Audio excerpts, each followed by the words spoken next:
তা যিনি প্রথমে উটের পিঠে চেপে আছে তিনি বলছেন, দাদা আমাকে বিরক্ত করবেন না, আমার সময় নেই, আমাকে রাস্তা আটকাবেন না, ছাড়ুন।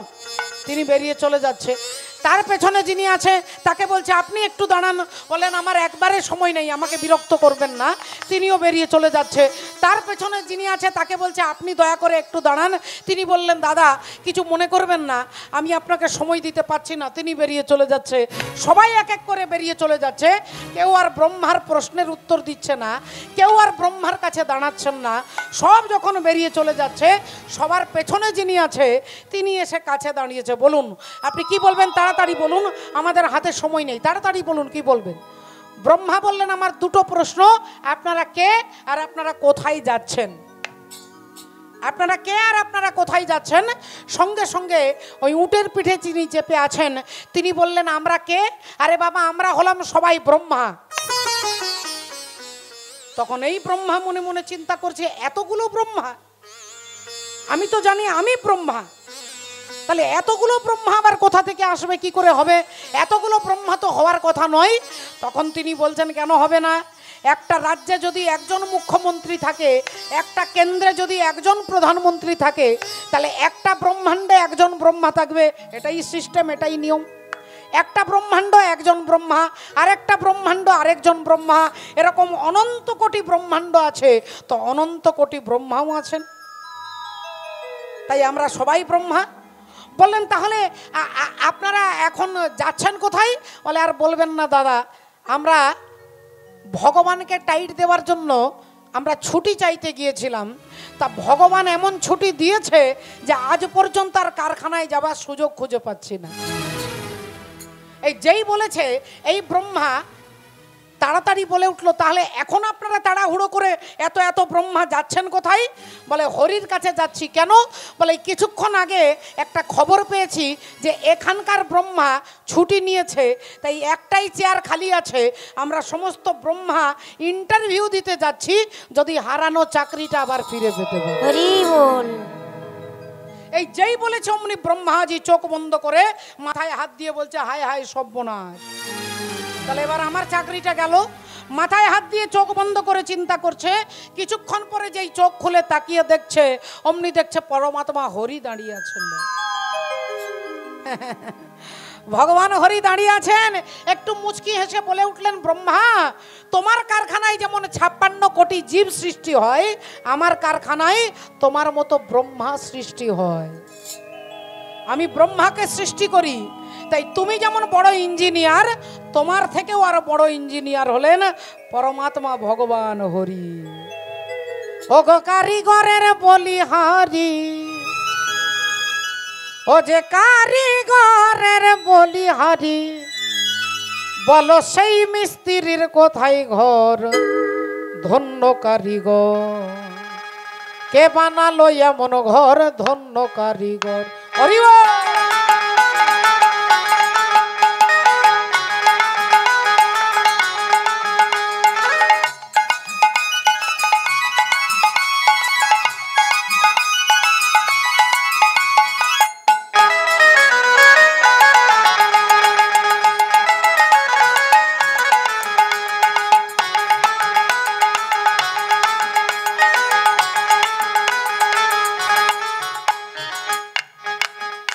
ও যে কারিগরে,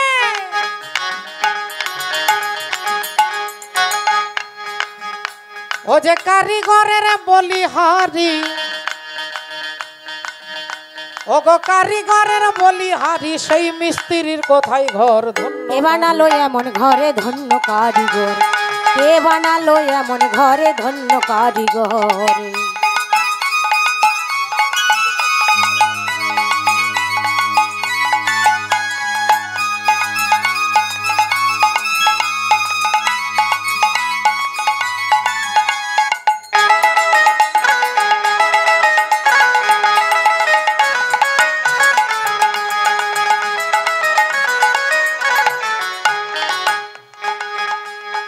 বলি, এ ঘরের মোট দুটি খুঁটি,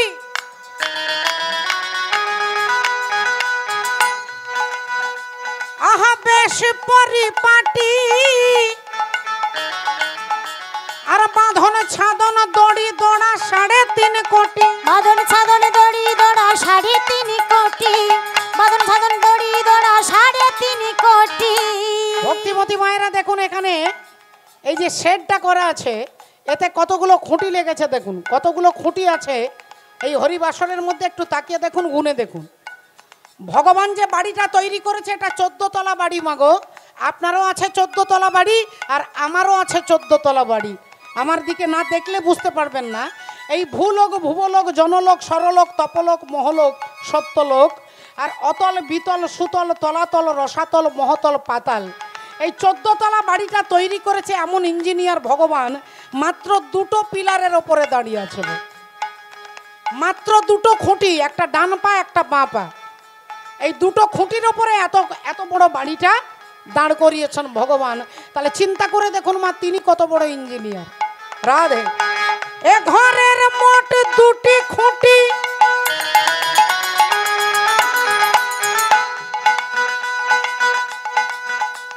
আহা বেশ পরিপাটি।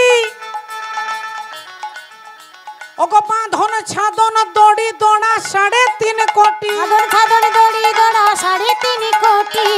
বাঁধন সাধন দড়ি দড়া 3.5 কোটি। ও যে মেপে দেখো 14 পুয়া। ও যে মেপে দেখো 14 পুয়া। ওগো মেপে দেখো 14 পুয়া, 14 ভুবনের ভিতর ধন্য কারিগর। আহা কে বানালো এমন ঘরে ধন্য কারিগর। কে বানালো এমন ঘরে ধন্য কারিগর। আহা, ঘরের মধ্যে দরজা 9 খান। 9টা দরজা আছে মাগো। 2টো কানের ছিদ্র, চোখের ছিদ্র, নাসিকার ছিদ্র, মুখ, পায়ু, উপস্থ, এই 9টা দরজা আছে এই দেহ ঘরটার। আর জানালা কত আছে বলে অসংখ্য জানালা আছে মাগো। কয়েকদিন আগে যে দেহ থেকে যে শরীর থেকে ঘাম বেরোচ্ছিল, ঘাম ওই জানালা থেকে ঘামগুলো বেরোয় মা, এই রোমের গোড়াগুলো থেকে। তাহলে অসংখ্য জানালা দেখুন, তত্ত্বদর্শী মহাজন বলছে। ও যে দেহের মধ্যে দরজা 9 খান আর অসংখ্য জানালা আছে কে করে সন্ধান। অসংখ্য জানালাই আছে কে করে সন্ধান। অসংখ্য জানালাই আছে কে করে সন্ধান। ও তার ধারে ধারে ফুলের বাগান। ও তারে ধারে ধারে ফুলের বাগান। ও তার ধারে ধারে ফুলের বাগান, মধ্যে আছে সরোবর ধন্য কারিগর। আহা কে বানালো এমন ঘরে ধন্য কারিগর। কে বানালো এমন ঘরে ধন্য কারিগর। রাধে। ও যে কারিগরের বলিহারি, ও গো কারিগরের বলিহারি, সেই মিস্ত্রির কোথায় ঘর ধন্য কারিগর। আহা কে বানালো এমন ঘরে ধন্য কারিগর। কে বানালো এমন ঘরে ধন্য কারিগর। কে বানালো এমন ঘরে ধন্য কারিগর। কে বানালো এমন ঘরে ধন্য কারিগর। কে বানালো এমন ঘরে ধন্য কারিগর। কে বানালো এমন ঘরে ধন্য কারিগর। মাননীয় ভক্তমণ্ডলী, ভক্তিমতী মায়েরা, তাহলে আজকে ব্রহ্মার অহংকারকে চূর্ণ করবার জন্য ভগবান বুঝিয়ে দিলেন মা। তাহলে আমাদের অহংকারটা যাবে কি করে? শাস্ত্র বলছেন সাধু সঙ্গ, সাধু সঙ্গ সর্বশাস্ত্রে কয়, লবমাত্র সাধু সঙ্গ জীবের সর্বসিদ্ধি হয়। তাই মা আজকে চৈতন্য ভগবান এলেন, সংকীর্তনের তিনি পিতা। এই যে কীর্তন, সংকীর্তন, হাজার হাজার ভক্তের দ্বারা এই যে আপনারা এখানে ভক্ত উপস্থিত হয়েছেন, একসঙ্গে বসেছেন, এটা আপনি ঘরে টিভিতেও দেখতে পারেন, আপনি মোবাইলেও দেখতে পারেন, কিন্তু সেখানে আপনার সাধু সঙ্গ হবে না। সেখানে বিছানায় শুয়ে ঢাকা দিয়ে আপনি মশারি টাঙিয়ে মোবাইলে কীর্তন শুনবেন, কিন্তু ওখানে সাধু সঙ্গ হবে না। আর এখানে সাধু দর্শন হবে, সাধু স্পর্শ হবে, সাধুর চরণ ধুলি আপনি ইচ্ছে করলে পেতে পারেন। তাই এর দ্বারা কি হবে না, লবমাত্র সাধু সঙ্গ জীবের সর্বসিদ্ধি হয়। এই পদকর্তা এক পাশে দাঁড়িয়ে কি বলছেন? দাপরে নন্দের ঘরে কৃষ্ণ অবতার। দাপের নন্দের ঘরে কৃষ্ণ অবতার। দাপর নন্দের ঘরে কৃষ্ণ অবতার। দাপরে নন্দের ঘরে